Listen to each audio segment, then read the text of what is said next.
पुत्र ध्रुव को दिया गया और कहा जाओ बेटा जाकर के प्रभु का भजन करो। हाय भैया ध्रुव चल दिए और चलने के बाद में आए कहा माताओं जमुना जी के किनारे। बोलिए सच्चिदानंद भगवान की। और जैसे ही यमुना जी के किनारे ध्रुव आए और ध्रुव ने क्या किया, यमुना जी में स्नान किया।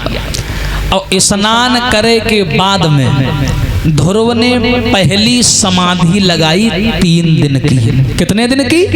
3 दिन की समाधि। अब देखो भैया इधर इनकी समाधि चल रही है। आओ आओ हम लोग भी चलते हैं भजनशाला की ओर। बोलेंगे सभी लोग ताली बजा करके, मिल करके बोलेंगे। अरे आई जाओ कृष्ण कन्हैया, अरे तू ही मुरली को बजिया, तू ही बंसी को बजिया।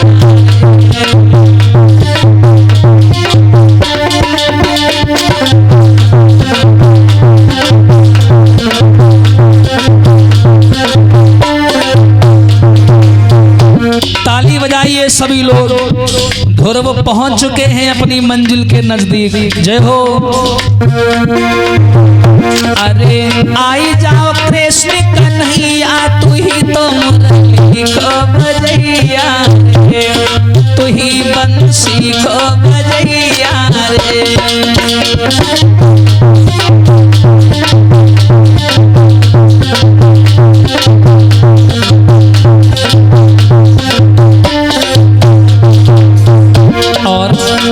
अरे वृंदावन में गौए चरावे,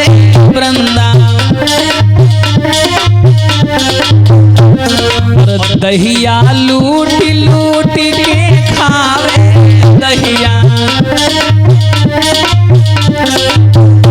अरे धन धन यशोदा मैया, तू ही मुरली को बजिया रे, तू ही मुरली को बजिया।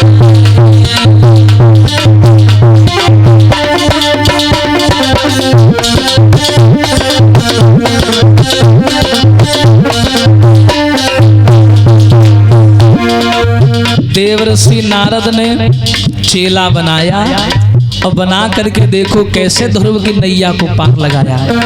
मैं तो कहता हूँ परमात्मा गुरु हो तो ऐसा हो, लेकिन आजकल के गुरु ऐसे हैं जो वो ये सोचते हैं कि कहीं हमारा शिष्य हमसे आगे ना निकल जाए। मैंने बहुत लोगों को देखा है, लेकिन गलती उनकी भी नहीं है। अब लोभी गुरु लालची चेला और होए नरक में ठेलम। अब गलती कोई की नहीं है, सब जाकर जैसा है। बोलो ताली बजाकर। अरे आई जाओ कृष्ण कन्हैया, तू ही मुरली तू ही बंसी को बजिया।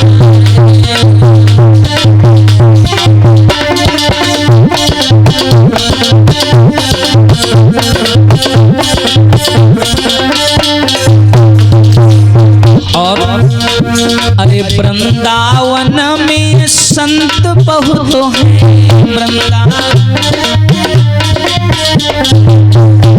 और राधे राधे श्याम जपति हैं राधे। और देखो रोज चरावे दहिया, तू ही मुरली को बजिया, तू ही बंसी को बजिया।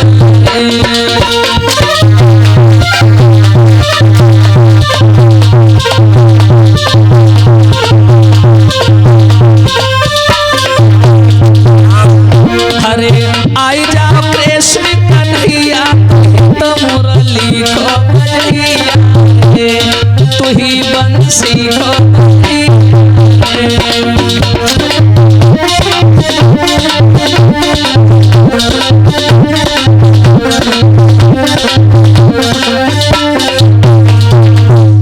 बोलिए सच्चिदानंद भगवान की जय। जय श्री राधे श्याम। श्री सुखदेव जी महाराज पुनः इशारा करते हैं, हे राजन वो 5 वर्ष का बालक यमुना मैया के किनारे पहुंचा, पहली समाधि आज बेटा ध्रुव ने लगाई। जानते हो कितने दिन की?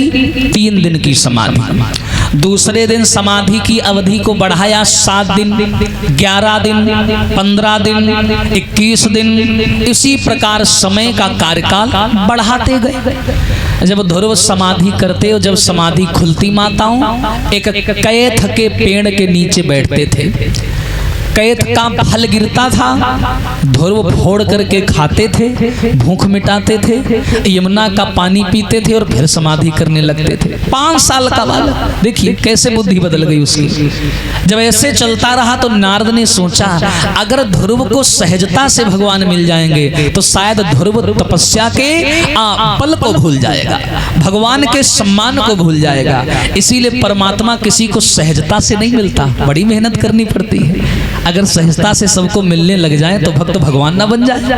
कहते हैं वासना शब्द में ना होती तो शब्द भी विस्पान बन गया होता, और भावना भक्त में ना होती तो भक्त भी भगवान बन गया होता।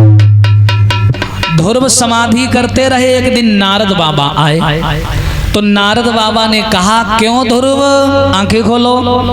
ध्रुव ने आंखें खोली। अरे गुरुजी आइए। गुरुजी के पैर छुए। कैसे आना हुआ? आना क्या हुआ? तुम इस समय बहुत गलत तरीके से कर रहे हो तपस्या। क्यों गुरुदेव? मेरी तपस्या में कोई कमी रह गई? अरे पूरी कमी है। तुम रोज कैथ का फल खा रहे हो, पानी पी रहे हो, ऐसे थोड़ी भगवान मिलते हैं। खाना पीना त्याग दो, निराहार होकर के तपस्या करो। देखो नारद ने कैसे इसको सांचे में ढाला। कहते हैं ऐसे कोई सम्मान के योग्य नहीं बन जाता। अब ध्रुव को ये बात इतनी दिल में लग गई और इतना बोल के नारद चले गए। हाय उसी दिन से ध्रुव ने खाना पीना छोड़ दिया। बोलिए सच्चिदानंद भगवान की। और ये दान आया है श्रीमान नंद किशोर शर्मा जी 201 रुपए, सचिन कुशवाहा 21 रुपए।